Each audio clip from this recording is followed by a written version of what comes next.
Vous avez bien vu, il y a eu le Classico Paris-Marseille. Et Marseille s'est pris une bonne claque dans la gueule. On va dire les termes, clairement. Force à vous les Marseillais, 5-0, ça fait mal. On le sait.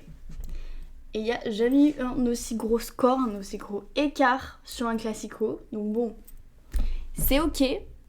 J'espère que vous allez vous en remettre, bien évidemment. Mais bon, ça doit être dur à porter quand même. Je comprends. Ok, bon, aujourd'hui, on va voir justement les notes à peu près des joueurs parisiens sur ce match. Est-ce qu'ils ont été bons? Est-ce qu'il y en a qui ont été plus mauvais que d'autres? Et c'est justement ce qu'on va voir aujourd'hui. Ok, c'est parti. PSG Marseille, les notes des joueurs parisiens. Ce dimanche, le PSG a été en démonstration sur la pelouse du Parc des Princes contre l'Olympique de Marseille. 5-0 du coup. Les Parisiens ont repris la première place avec brio. Le PSG avait à cœur de s'imposer contre Marseille ce soir pour prouver qu'ils étaient la meilleure équipe de Ligue 1. Ils avaient bien raison, étant donné que c'est vrai. Et dans un match qu'il a totalement dominé, le club de la capitale a surclassé son meilleur ennemi pour reprendre la tête de la Ligue 1 et mettre Marseille à 12 points. 5-0. Dans ce récital, Ousmane Dembélé a brillé. Auteur d'un doublé et d'une passe décisive, le numéro 10 du PSG a poursuivi sa montée en puissance et a très certainement réalisé la meilleure prestation de sa saison.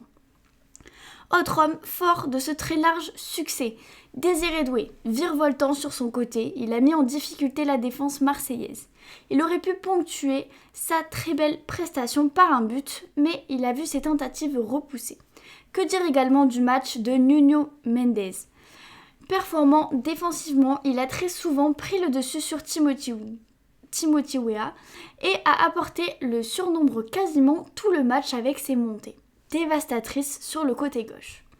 Il a délivré une passe décisive pour Ousmane Dembélé. Il aurait aussi pu marquer, lui qui s'est procuré plusieurs situations. C'est toute une équipe qui a brillé.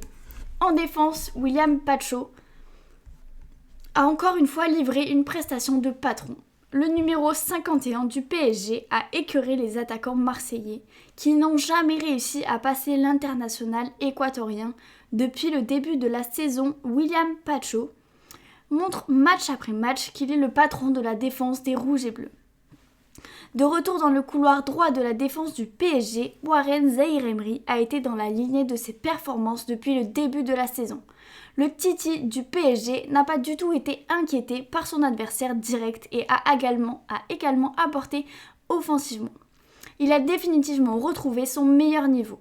Enfin, une nouvelle fois préféré à Lucas Chevalier dans les buts du PSG, Safonov a répondu présent quand il le fallait, avec notamment sa très belle parade à bout portant contre Gouiri, quelques minutes après l'ouverture du score d'Ousmane Dembélé. Avec des prestations comme celle-ci, il n'est pas prêt de perdre la confiance de Luis Enrique et sa place de numéro 1.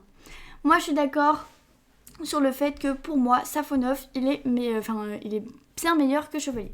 Après, je sais qu'il y a plein d'avis différents là-dessus, mais pour moi, c'est clair et c'est net. Voilà.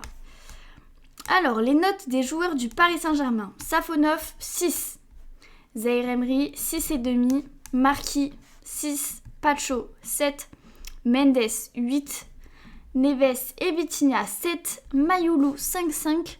Doué, 6. Dembélé, 8,5. Et Barcola, 6,5. En vrai, c'est des bonnes notes. Ils sont tous à peu près dans la même note, sauf Mayoulou, là, je sais pas ce qui lui est arrivé. Lui, il nous a fait une petite descente comme ça, une petite chute là. Mais en vrai de vrai, ça passe et c'est ok. C'était des bons matchs tous les deux. Il n'y a rien à redire. Enfin, bon match pour Paris, les Marseillais. Clairement, vous avez pris 5-0 les gars. Vous avez même pas un peu bien joué genre. Donc bon, c'était un beau match à voir. Si vous l'avez pas vu, je vous invite à regarder le résumé du match. Ouais, il s'agirait d'avoir les mots. Le résumé du match et puis voilà, j'espère que cette vidéo vous aura plu, n'hésitez surtout pas à vous abonner, ici on est pour Paris et je vous fais des bisous.